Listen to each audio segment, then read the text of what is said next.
안녕하세요. 책라디오 다은입니다. 정말 오랜만에 인사를 드리게 되었는데요. 그동안 잘 지내셨죠? 최근에 많은 분들께서 저의 채널을 구독해주시고 좋아요와 댓글로 격려를 해주셨어요. 정말 감사드립니다. 그리고 영상을 오래 기다려주신 분들께는 업로드가 늦어져서 정말 죄송하다는 말씀을 전해드립니다. 오늘 이후로는 매주 꾸준히 업로드를 할 테니까요. 지켜봐 주시고요. 그럼 오늘 소개해드릴 책은 다산북스에서 펴낸 박혜윤 작가의 숲속의 자본주의자라는 책입니다. 이 책을 읽으면서 중간중간 참 좋다 하면서 행복한 숨을 자주 내쉬었었어요. 이렇게 소개를 해드릴 수 있어서 기쁩니다. 박혜윤 작가는 서울대학교 영문학과를 졸업하고 4년간 동아일보 기자로 일했습니다. 그 후 미국 워싱턴 대학교에서 교육심리학 박사학위를 받은 뒤 서울 생활을 정리하고 미국 시골로 들어갔습니다. 시애틀에서 1시간 떨어진 작은 마을의 오래된 집에서 두 아이와 남편과 함께 살면서 임금 노동에 종사하지 않으면서도 원하는 만큼 일하고 생존할 수 있는지 궁금해서 실험하듯 시작한 생활을 7년째 맞이하고 있습니다. 그리고 작가의 평범한 삶의 모습을 이메일에 담아 정기구독 서비스를 운영하고 있습니다. 책의 제목에서 숲속과 자본주의자라는 두 단어의 조합이 참 흥미로운데요. 숲속의 삶을 꿈꾸는 분이든 도시의 삶을 치열하게 살아내고 있는 분이든 작가의 일상을 편안하게 들어보면서 내게 자유란 뭘까? 난 어떤 것에 치열하고 또 어떤 것에 시큰둥할까? 질문해보고 내 일상을 돌아보는 계기가 될 수도 있을 것 같습니다. 그럼 오늘도 저희 채널을 찾아와 주신 여러분 너무나 감사드리고요. 끝까지 편안하게 들어주시고 좋아요와 구독도 부탁드릴게요.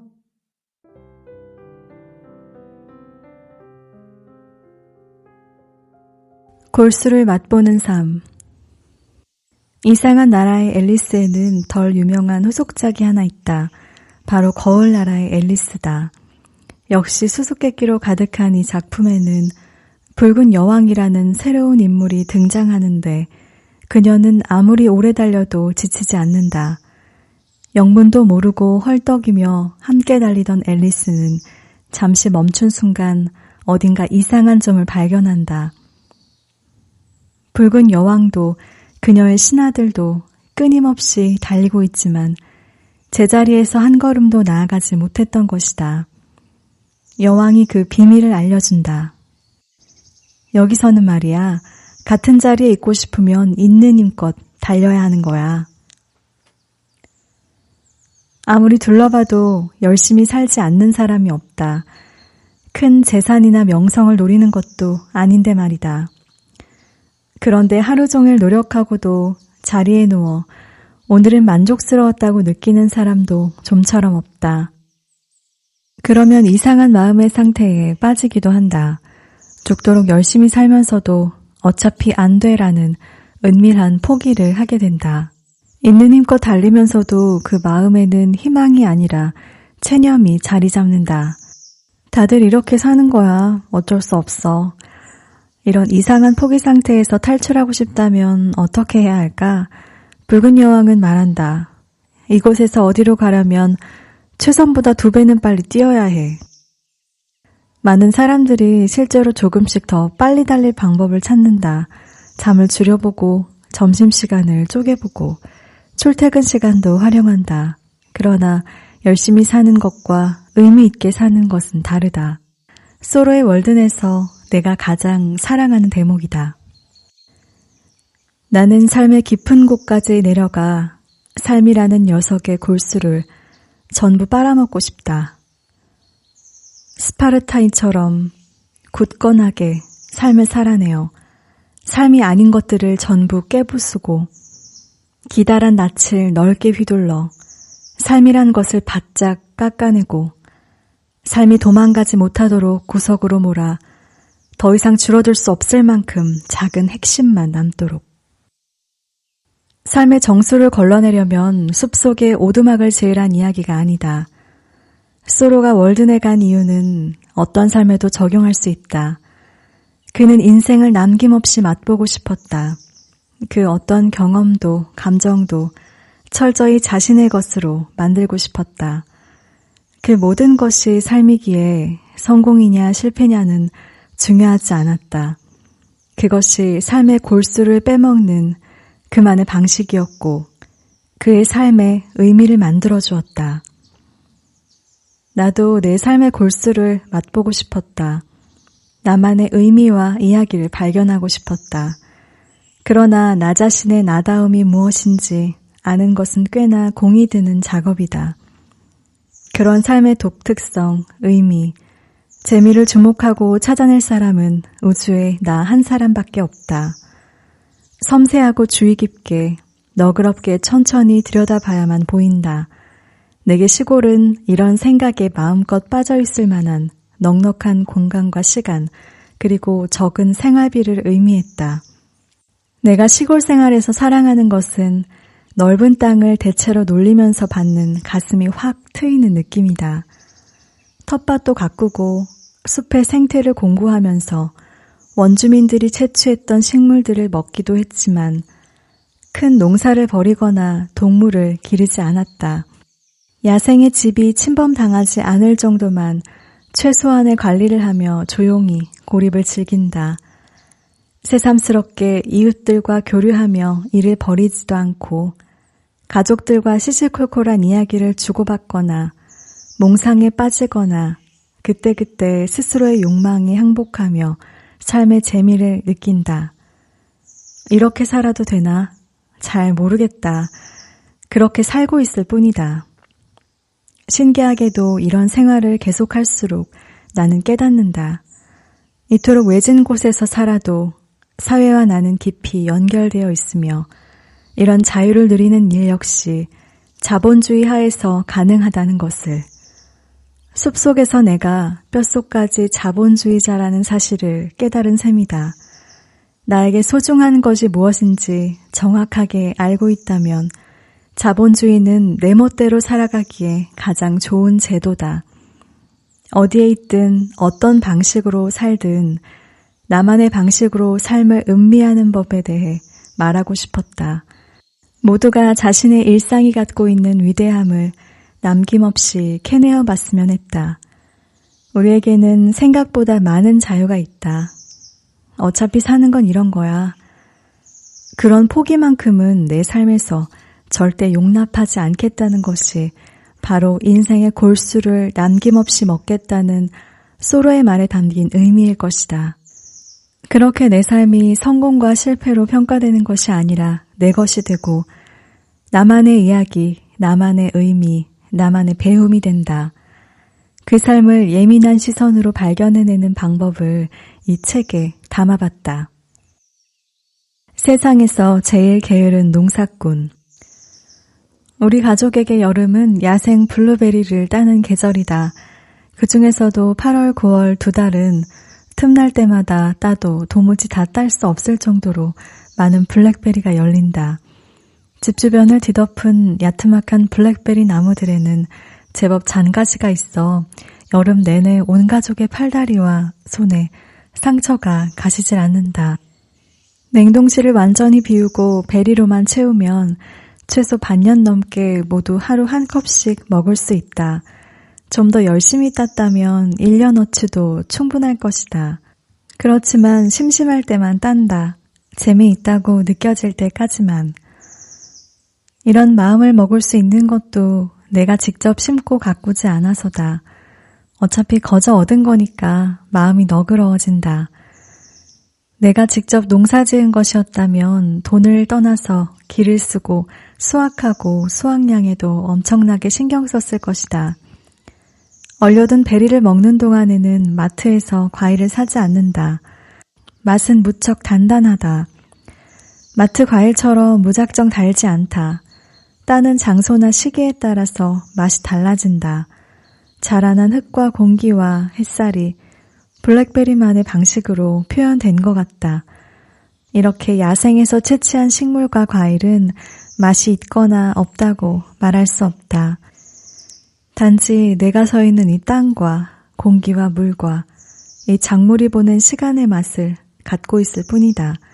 그늘에서 자란 과일은 더 크고 습한 곳에서 자란 과일은 더 달다. 블랙베리 나무들은 암수가 구분되는데 해가 많이 드는 곳에는 소나무의 가지가 열매를 덮어서 그늘을 만들어준다.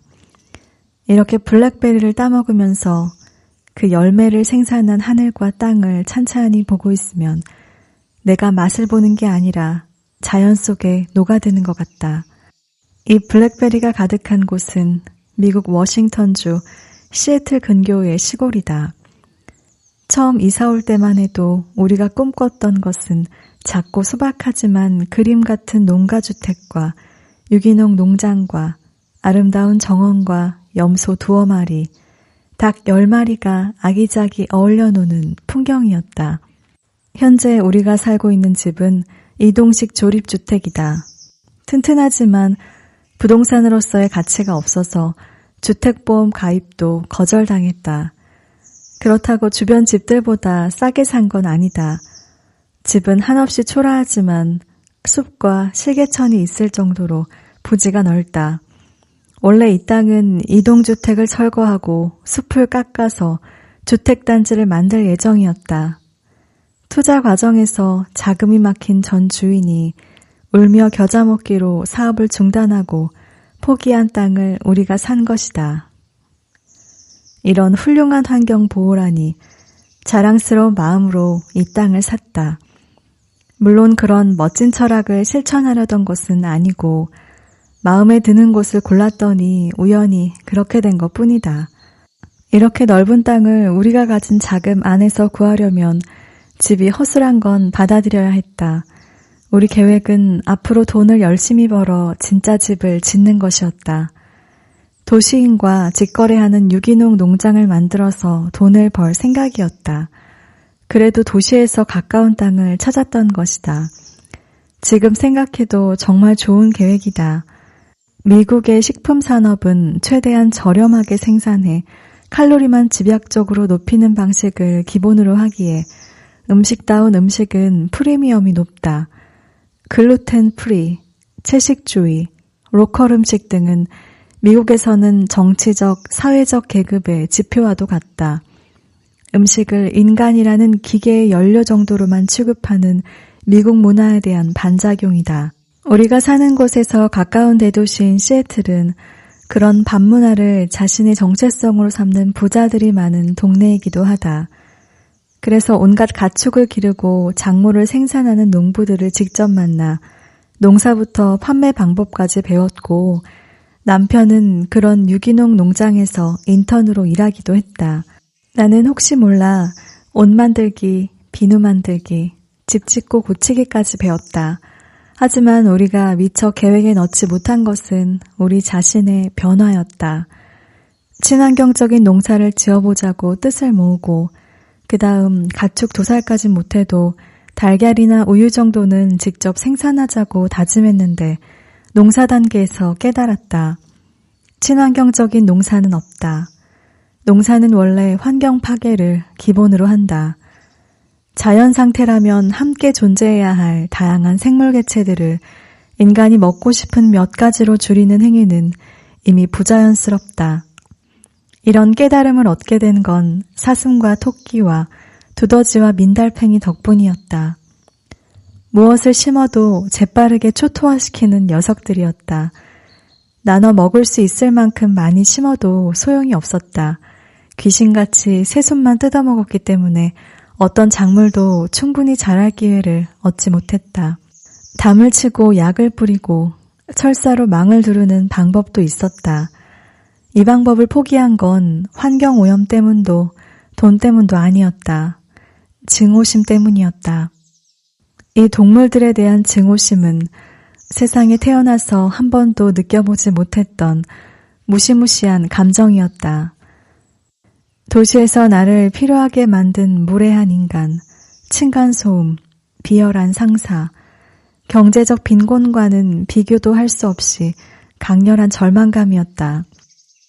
사실 이 동물들이 파헤친 작물을 돈으로 따지면 소소했다. 그런데도 이 동물들을 당장 죽여버리고 싶었다. 피가 머리 꼭대기로 몰리면서 관자놀이가 방망이질할 만큼 분노가 치밀었다. 담을 치고 독약을 뿌리면서 이런 분노를 품고 살아야 한다면 차라리 도시에서 내 집이나 열심히 지키면서 훨씬 순한 마음으로 사는 게 낫다는 생각이 들었다. 돈을 벌어도 도시에서 버는 게 더 쉬웠다. 굳이 농사를 짓고 싶다면 방법이 없는 건 아니었다. 예를 들어 과일나무에 하나씩 망을 둘러주는 것이다. 하지만 그쯤 되면 나무를 아낀다는 마음보다는 내가 먹을 것을 지키기 위해 투쟁하는 마음과 나를 이렇게까지 귀찮게 하는 사슴을 격렬하게 미워하는 마음이 훨씬 커져버린다. 그것보다는 도시에서 사람들과 부대끼며 돈을 버는 정성이 더 숭고했다. 그래서 우리는 사슴을 증오하며 농사를 짓는 대신 사슴처럼 살기로 했다. 야생 채집을 공부했다. 팔만한 것을 경작하는 대신 준 야생 상태의 텃밭을 꾸리고 채집을 하면서 먹고 살아보기로 한 것이다. 준 야생 상태의 텃밭이란 이런 것이다. 텃밭에 씨앗이나 모종을 심을 때가 되면 부지런히 심는데 그 후 가뭄이 들든 벌레를 먹든 철저히 내버려두고 나중에 먹을 수 있는 것만 골라 먹는다. 그래서 인근의 야생동물이 건들지 않는 깻잎이나 허브류, 호박류, 방울토마토 등을 많이 심는다. 가끔씩 내킬 때마다 흙을 파는 것은 모든 감각이 즐거워지는 일이다. 본격적으로 농사를 짓는 땅은 농약을 안 주더라도 비료나 퇴비를 뿌렸기에 진짜 흙이라고 할 수 없다. 자연 상태로 내버려둔 땅은 파기만 해도 행복해진다. 따뜻한 온도와 적당한 축축함, 향긋함에 황홀하기까지 하다. 알고 보니 온갖 미생물이 들끓는 진짜 땅에는 인간의 뇌의 행복감을 높이는 미생물이 있다고 했다. 폐병에 흙냄새를 맡는 전통요법도 있었고 흙 안에 미생물을 배양해서 약으로도 만든다. 식물학자 호프자런의 책 랩걸에는 땅 파는 이야기가 많이 나온다. 농사가 아니라 실험용 샘플을 채집하려는 거라 늘 자연 상태의 땅을 파는 그녀는 땅 파는 일의 순수한 기쁨을 계속해서 찬양한다. 인간은 생물학적으로도 땅을 파면서 행복감을 느끼게 되어 있나 보다. 자연 상태의 땅에는 음식물 쓰레기를 묻어도 한두 달만 지나면 흔적도 없이 사라지고 보드랍고 향긋한 흙만 남는다. 살아있는 흙은 그야말로 청정하다.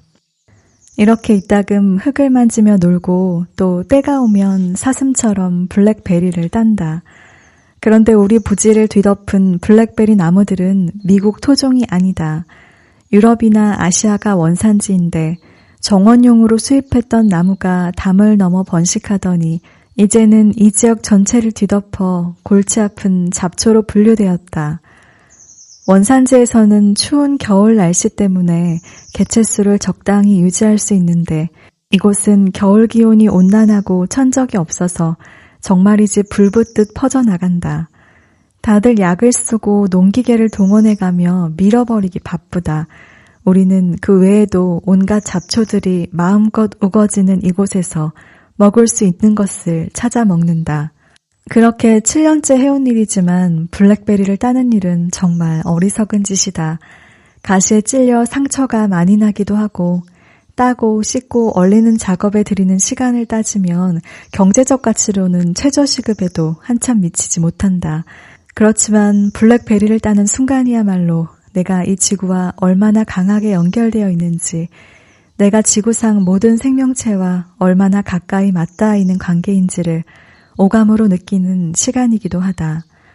반드시 내 손으로 내가 먹을 것을 채취해야 한다. 그래야만 자연이 아름답고 거대하다는 단순한 깨달음을 넘어 내가 먹고 생존하는 터전이 바로 이곳이라는 것을 온몸으로 느낄 수 있다. 이 느낌에 좀 더 깊이 심취했던 청년이 있었다. 존 크라우서의 저서 야생 속으로는 크리스 맥캔들리스라는 청년의 실제 이야기다. 이 청년은 인간의 환경 파괴, 부조리, 탐욕을 등지고 자연과 함께 하기 위해 길을 떠났다. 실로 아름다운 청년이었다. 알래스카에 버려진 버스 하나를 발견한 청년은 그곳을 집삼아 주변에서 수렵과 채집을 하고 책을 읽고 글을 쓰면서 살기를 꿈꿨다. 월든을 지은 소로를 비롯한 자연주의 철학자들의 철학에 심취했고 자신의 모든 행동과 삶을 통해 실천하기를 원했다. 그러나 그는 몇 개월 만에 죽고 만다. 이 청년의 사인에 대한 아주 중요한 논쟁이 지금도 계속되고 있다. 책에서는 이 청년이 알래스카 자연에 대한 지식이 부족했고 독초를 잘못 먹어서 죽었다고 설명한다. 하지만 논쟁의 다른 편에서는 죽음의 원인이 아사라고 주장한다. 즉, 굶어 죽었다는 것이다. 크리스는 어느 날 갑자기 알래스카로 떠난 것이 아니라 몇 해에 걸쳐 야생에서 살아남는 법을 연습했고 공부했다. 그리고 크리스가 먹었다고 여겨지는 독초는 그가 사망한 여름에는 유사한 식물들과 구분되기 때문에 실수할 리 없었다. 만약 이 독초를 먹었다 하더라도 정상적인 몸무게와 영양 상태였다면 죽음에까지 이르지 않았을 것이다. 이 사인에 대한 논쟁이 왜 중요할까? 단지 크리스가 젊은이다운 패기만 가지고 덤볐다가 어처구니 없는 실수로 허무하게 죽었다는 누명을 벗기려는 뜻은 아니다. 그보다 더 중요한 철학적인 질문을 하기 때문이다. 인간은 어떻게 생존하는가? 답은 간단하다. 먹어야 한다. 여기에 인간 존재의 본질이 숨어 있다. 존 크라카워가 크리스의 일기장을 바탕으로 구성한 일화 하나를 살펴보자. 어느 날 배가 고픈 크리스는 챙겨온 총을 가지고 덩치 큰 물소를 사냥하는 데 성공한다. 영화에서라면 그 순간 모든 문제가 해결됐을 것이다. 하지만 크리스가 처한 현실은 달랐다. 눈앞에 잡아놓은 이 거대한 식량의 껍질을 벗기고 뼈와 살을 바르고 자르고 옮기고 저장하는 모든 일을 혼자 하는 것은 무리였다. 크리스는 겨우 구한 식량이 한여름 날씨에 급격하게 썩어가는 것을 속수무책으로 구경할 수밖에 없었다. 크리스의 일기장은 점점 자연주의 철학이 아니라 배가 고프다는 호소와 먹을거리를 어떻게 확보할 수 있을지에 대한 걱정으로 가득 채워진다. 이 논쟁을 접한 것은 자연주의 철학책이 아니라 야생식물 채집과 관련된 가이드북에서였다.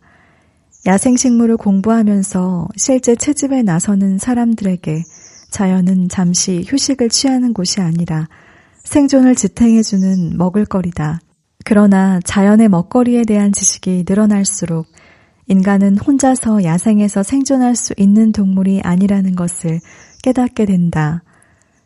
맹수의 공격 때문이 아니라도 인간에게는 생존에 필수적인 칼로리를 채우기 위해 함께 협동하는 사회가 필요하다.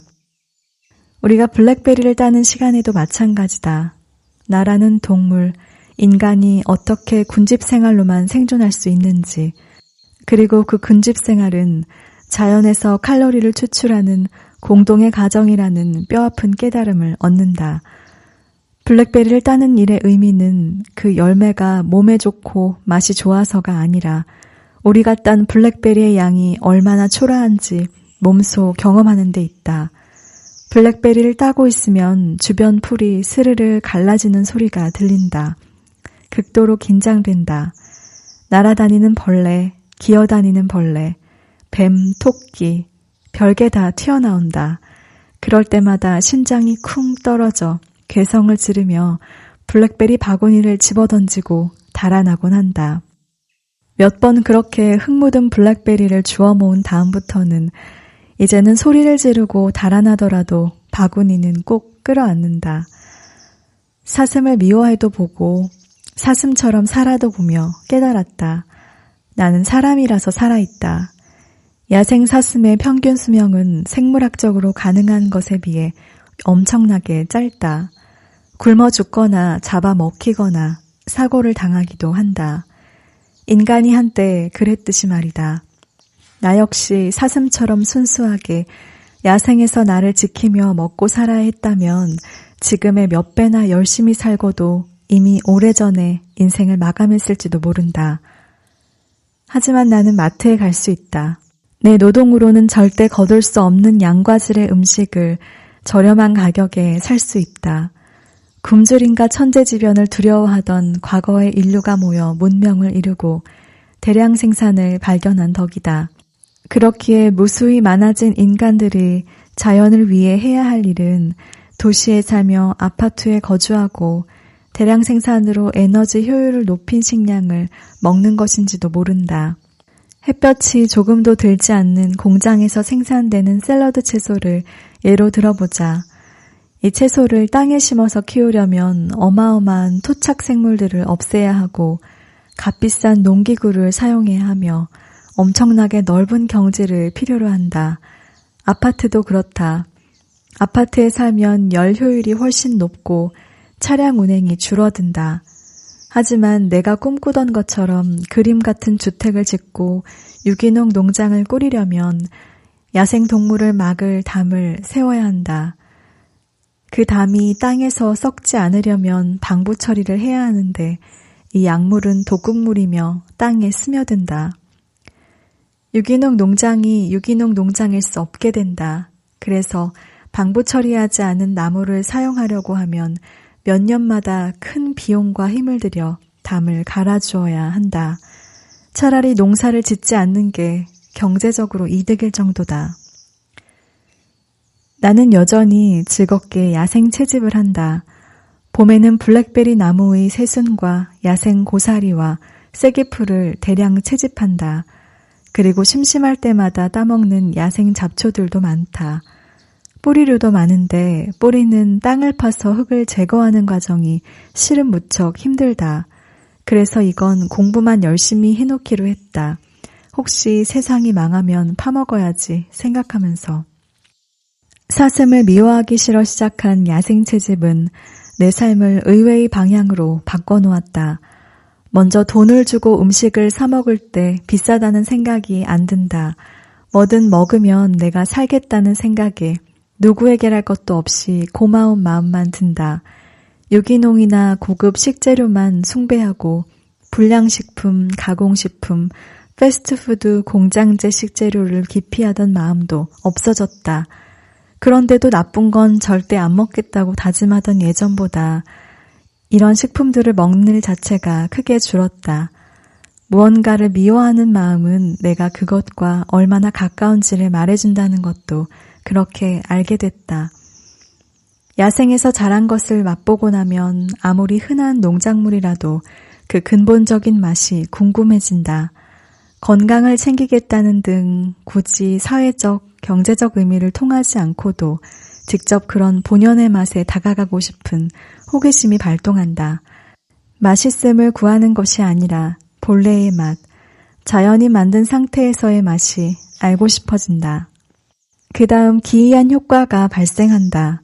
생활비가 줄어든다. 돈을 악착같이 모으려고 이를 악물었던 때가 있었다. 돈을 잘 모으긴 했는데 마음은 늘 지쳐 있었다. 지금은 그렇게 피곤한 마음 없이 저절로 돈을 덜 쓰게 된다. 텃밭의 농작물이나 야생 먹거리만으로는 소비가 그다지 줄 수 없다. 맛에 대한 마음이 넓어지니까 맛을 더하는 노력을 안 하게 되고 그러면서 양념류도 안 사고 식자재도 별로 안 사는 게으른 야생 채집인이 되었다. 먹는 데만 돈을 덜 쓰게 되는 게 아니다. 크고 작은 물건을 사들이거나 여행비나 오락비를 쓰는 등 무엇이든 돈을 쓰는데 게을러진다. 무언가를 사려는 마음이 대부분 나중에 필요에 대비하려는 심리였음을 알게 된다. 그런 심리는 인류의 90% 이상이 농사를 짓고 식량을 저장해야 생존할 수 있었던 시대로부터 내려온 마음의 습관이다. 마지막으로 집다운 집을 짓겠다거나 아름다운 정원을 가꾸겠다는 욕망이 사라진다. 사슴처럼 나도 자연스러운 상태로 살겠다는 마음이 든다. 어딘가를 내 땅, 나의 집으로 뿌리 내리고 살아야겠다는 생각도 없어진다. 내가 식물이 아니고 동물인데 왜 뿌리를 내리려고 했을까? 내가 사는 동안은 내가 사는 곳이 가장 좋은 곳이고 그게 아니라면 어디로든 갈 것이다. 그러려면 아름다운 집이 짐이 된다. 나는 오늘도 내 생존에 필요한 최적의 쾌적함과 행복의 균형점을 찾으면서 산다. 따라서 전기도 쓰고 비닐봉투도 쓰지만 죄책감을 느끼지도 않고 그렇다고 나는 그나마 남들보다 훨씬 조금 쓰는 거야 라고 생각하지도 않는다. 환경을 지키는 사람과 파괴하는 사람이 따로 있다고 생각하지 않게 됐다. 공장에서 열심히 음식이 만들어지는 것도 나의 행동의 일부일 것이다.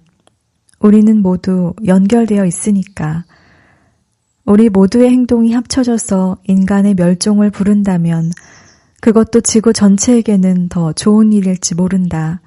하지만 그런 일은 원치 않으니 최선을 다해서 나의 전략대로 열심히 살아남으려고 노력한다. 그것이 어쩌다 보니 이런 모습이 됐다. 오늘 음식을 먹고 그것이 내가 아닌 무언가와 연결되는 일임을 가장 열심히 인식할 때 나는 비로소 살아있다. 욕망에 행복하는 순간. 얼마 전에 집에서 멕시코 음식을 해먹었다.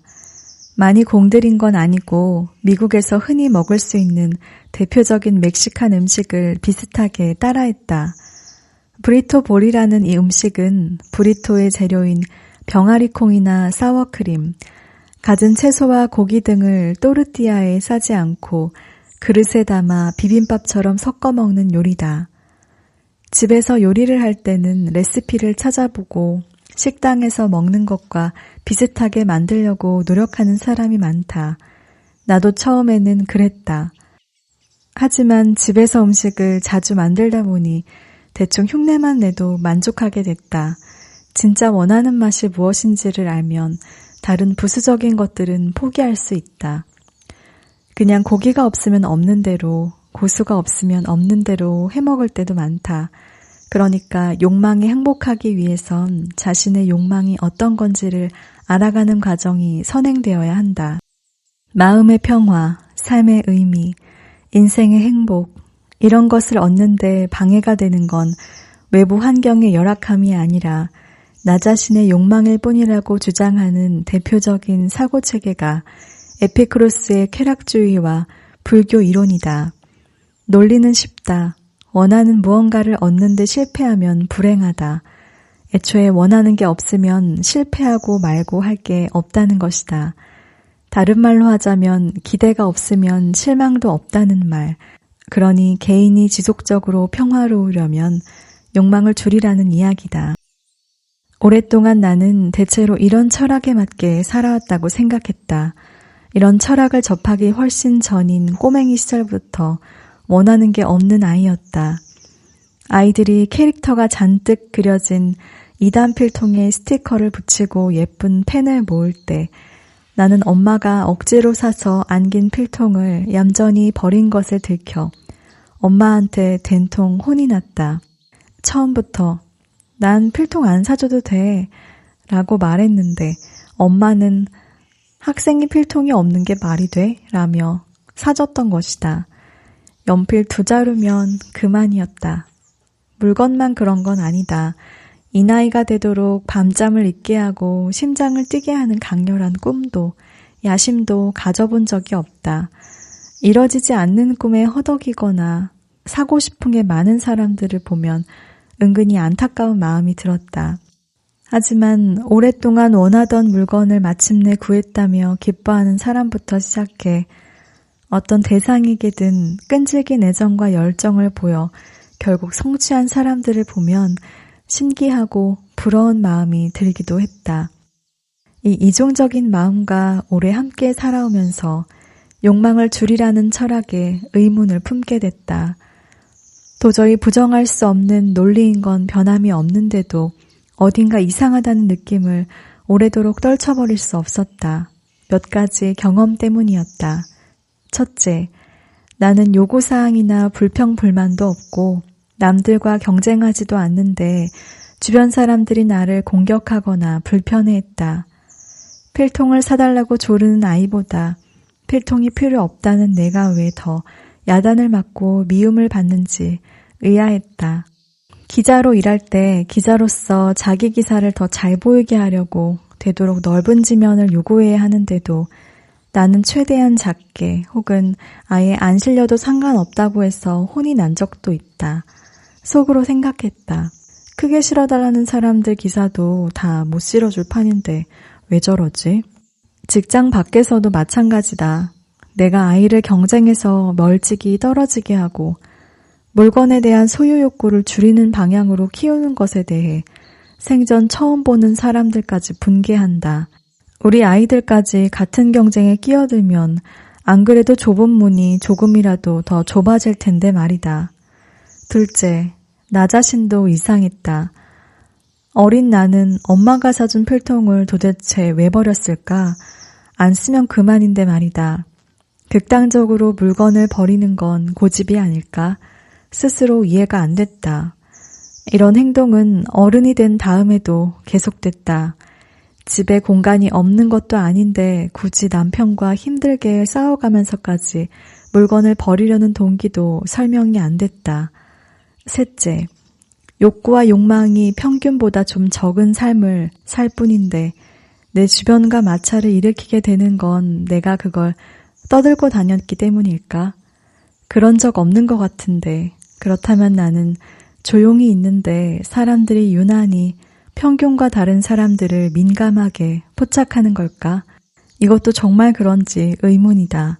철학자 에피쿠로스의 사상보다 더 재미있는 건 사후 역사 속에서 그의 명성이 변해가는 과정이다.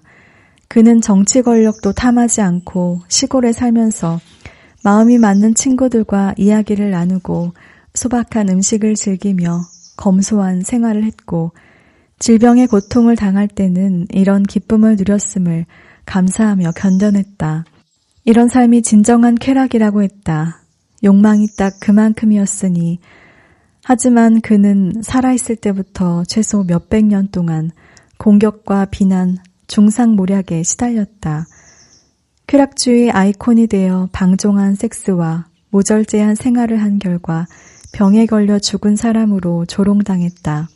일반인뿐 아니라 역사를 기록했던 플루타르코스 같은 학자나 세네카 같은 스토아 철학자들, 권력자들도 에피쿠로스의 진짜 모습을 가리고 그를 욕망에 찌든 미치광이로 만들기 위해 애써 기록을 덧칠하려는 치열한 노력을 했다. 사람들은 아무런 정치적 주장도 권력에 대한 욕심도 없는 에피쿠로스를 왜 그렇게 미워했을까? 나는 에피쿠로스처럼 검소하지도 않고 대철학자도 아니기에 그처럼 박해받지도 않는다. 다만 주변 사람들의 평범한 기준에서 약간 벗어난 딱 그 정도만 불편하다. 혹은 나 혼자 느끼는 불편함일 수도 있다. 그러니까 평범의 기준에서 벗어나 사치와 탐욕에 빠지든 반대로 욕구를 거부하든 결국에는 사회적 존재로서는 똑같은 마찰을 유발하게 되는 셈이다. 불교 경전을 읽어도 어딘가 이상한 기분이 드는 건 마찬가지다. 왕자로 태어난 스타르타가 출가하는 것을 막고자 아버지 슈도다나 왕은 그가 인생의 고통을 맛보지 않게 그 주변을 온갖 좋은 것들로만 채운다. 궁전을 세 채 짓고 여러 아내를 들이는 등 부귀와 향락으로 가득한 삶을 누릴 수 있게 만들어줬다. 그 화려한 노력들의 기록을 읽고 농사짓다 말고 공사에 동원됐을 평범한 사람들을 상상하며 나는 웃지 않을 수 없었다. 스타르타가 의도한 것도 아니고 결국 나중에는 더 많은 사람들에게 빛이 됐으니 이러한 사소한 고통과 희생은 괜찮은 걸까? 그건 결과론적인 사고방식이다. 불교 경전에는 부처님뿐 아니라 해탈에 가까이 간 스승들이 여럿 나온다. 그들의 가르침과 수행은 누가 감히 뭐라 할 수 없을 정도로 높지만 그 주변 사람들은 허구한 날 깨우치지 못했다며 꼬지람을 듣는다. 그렇게 혼나면서까지 깨우치고 욕망과 집착을 버려야 할까? 그런 생각이 드는 걸 보면 나는 지독하게 평범하고 세속적인 사람이다. 프랑스의 대표적인 철학자이자 문인 롤랑 바르트는 62살에 여든이 넘는 어머니를 여인다. 그 일로 바르트는 절망과 슬픔에 빠져들어 삶의 의지를 잃는다. 2년 후 세탁소 트럭에 치인 그는 치료를 거부하고 죽는다. 그가 어머니 없는 세상에서 굳이 살아갈 이유를 잃었을 거라는 추측을 가능하게 하는 책이 애도일기다. 어머니가 돌아가신 다음 날부터 시작해 330개의 작은 카드에 기록된 그의 비애는 때로 집요하기까지 하다. 사이가 돈독했던 어머니를 잃은 일은 몇 살이라도 슬픈 일이겠지만 60 넘은 나이에 삶의 의지를 상실할 정도의 절망을 느낀다는 것이 낯설게 느껴진다. 슬픔의 욕구를 자신만의 방식과 강도로 마음껏 표출한 이 일기를 보며 생각했다. 과연 집착과 욕망을 줄여야 할 필요가 무엇일까? 세상 모든 사람들이 슬픔을 극복하고 사는 게 훌륭하고 아름다운 일이라고 할 때 그는 자신의 욕구에 충실했다. 옳고 그름이 아니라 자신의 강렬한 감정과 욕구에 그토록 충실했다는 사실이 놀랍다. 결국 욕망을 줄인다, 욕망이 없다 하는 것은 사회적 맥락 안에 있는 인간에게는 가능하지 않을지도 모른다. 욕망이 없다는 것은 이미 사회 문화적으로 무엇을 얼만큼 욕망해야 하는지를 전제하고 있는 거니까. 필통이 없어도 괜찮기 때문에 행복한 것이 아니었다. 욕망과 행복은 아무런 관련이 없었다. 남들은 필통을 욕망하는데 나는 욕망하지 않는다. 욕망하지 않는 건 나가 되는 강력한 방법이었던 것이다. 내가 필통을 원한다는 건 역시 나가 되는 것이다. 욕망, 꿈, 욕심은 지극히 사회적인 존재로서 나가 되는 통로다. 그래서 나는 욕망에 항복하고 복종하기로 했다. 요구하지 않고 싶다면 그것도 나만의 욕망이다. 나는 수도자도 아니고 철학자도 아니고 그저 나의 삶을 사는 한 인간이니까. 진실한 나가 된다고 해서 행복해지거나 인생의 깊은 의미에 접근하는 것은 아니다. 그저 나가 되는 것이다. 본격적으로 내 욕망대로 욕구대로 살아보기로 한 건 이곳 미국 워싱턴주의 시골에 살면서부터다. 방탕하게 살아보자. 도대체 내가 뭘 원하고 싶은지 보자. 이런 마음으로 이사를 왔다. 처음 1, 2년은 고속도로를 타고 왕복 1시간 반을 운전해 도시로 가서 카페에 가고 외식을 하고 근사한 빵집에도 갔다. 일주일에 2-3번 이런 나들이를 하면서 살았다. 고작 이러면서 시간과 돈을 낭비한다며 반성하지도 않았다.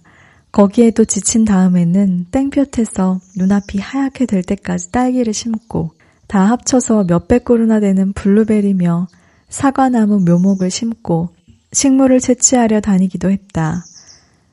그러다가도 아무것도 하기 귀찮은 날이면 하루 종일 잠만 잤다.